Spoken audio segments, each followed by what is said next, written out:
আজকের ভিডিওটা আমার কাছে খুব স্পেশাল, কারণ এটা শুধু ভিডিও না, এটা আমার 1 লক্ষ ফলোয়ার হওয়ার সেই দিনের একটা আনন্দঘন মুহূর্ত, যেদিন মনে হয়েছিল হ্যাঁ, মানুষ সত্যি আমাকে শুনছে, ভালোবাসছে। সেই দিন আমরা সবাই মিলে ছোট্ট একটা সেলিব্রেশন করেছিলাম, আর রান্নাঘরের আসল রাঁধুনি ছিল আমার ছোট বোন। সে সবসময় নিঃশব্দে পেছন থেকে আমাকে সাহায্য করছে, কখনো ফোন ধরিয়ে দিয়েছে, কখনো শুটে হাত বাড়িয়ে দিয়েছে। আজকের এই ভিডিওটা দেখলে মনে পড়ে যায় আমি কোথা থেকে শুরু করেছিলাম। 2010 সালে এক বন্ধুর হাত ধরে মজা করে একটা ফেসবুক প্রোফাইল ওপেন করি। তখন কলেজে পড়ি, বন্ধুদের আড্ডা, ছবি পোস্ট এইসব নিয়ে দিন কাটাতাম। কখনো ভাবিনি এই ফেসবুক থেকে একদিন আমার জীবনের সবচেয়ে বড় একটা টার্নিং পয়েন্ট হবে। তারপর সময় চলে গেল, পড়ালেখা শেষ, ক্যারিয়ারের পেছনে দৌড়, অনেক চেষ্টা, অনেক ব্যর্থতা, কিন্তু সাফল্য ঠিক হাত বাড়ালেও ধরা দিচ্ছিল না। 2021 থেকে 2023 সাল, এই 2 বছর ছিল আমার জীবনের সবচেয়ে হতাশার সময়। অফিসের আড্ডায় শুধু হতাশার গল্প,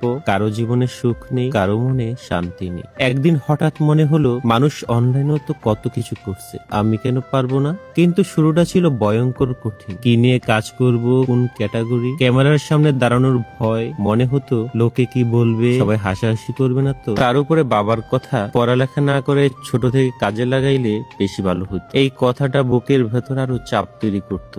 একদিন ঠিক করলাম রান্নার ভিডিও করব, কারণ রান্নার গল্প কখনোই শেষ হয় না। প্রতিটা দিনেই ঘরে নতুন কিছু রান্না হয়, নতুন গল্প তৈরি হয়। আমার গল্পের কোনো অভাব পড়বে না। আমার অফিস টাইম 1:30 থেকে 6:30।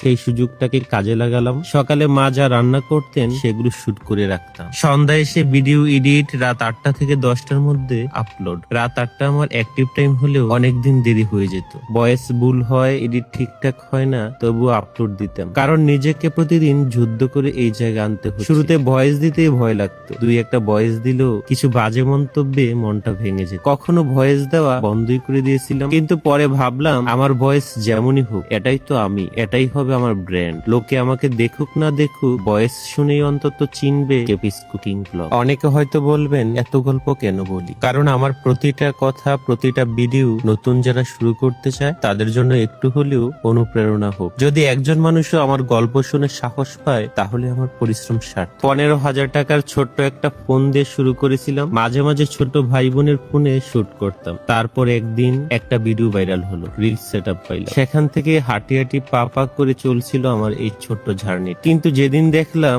আমার 1 লক্ষ ফলোয়ার হয়ে গেছে, সেই দিনের এই ছোট্ট সেলিব্রেশনের ভিডিওটাই আজ আপনাদের সামনে দিচ্ছি, যেখানে আমরা সকলে হাসছিলাম, আনন্দ করছিলাম, আর মনে হচ্ছিল যত কষ্টই হোক, যে লড়াই হোক, জীবনে কখনো হাল ছাড়া উচিত না। কারণ সত্যি কথা, জীবনটা একটা যুদ্ধক্ষেত্র, প্রতিদিন টিকে থাকার লড়াই করতে হয়। তাই আমার মতো যারা এই প্ল্যাটফর্মে এখনো লেগে আছেন, আপনাদের উদ্দেশ্যে আমার একটাই কথা, ধৈর্য ধরে লড়াই চালিয়ে যান। একদিন আপনাদেরও সফলতা ধরা দিবে। সবাই ভালো থাকবেন, সুস্থ থাকবেন, আর ধন্যবাদ আমাকে আজকের আমি বানানোর জন্য আপনাদের প্রত্যেককে।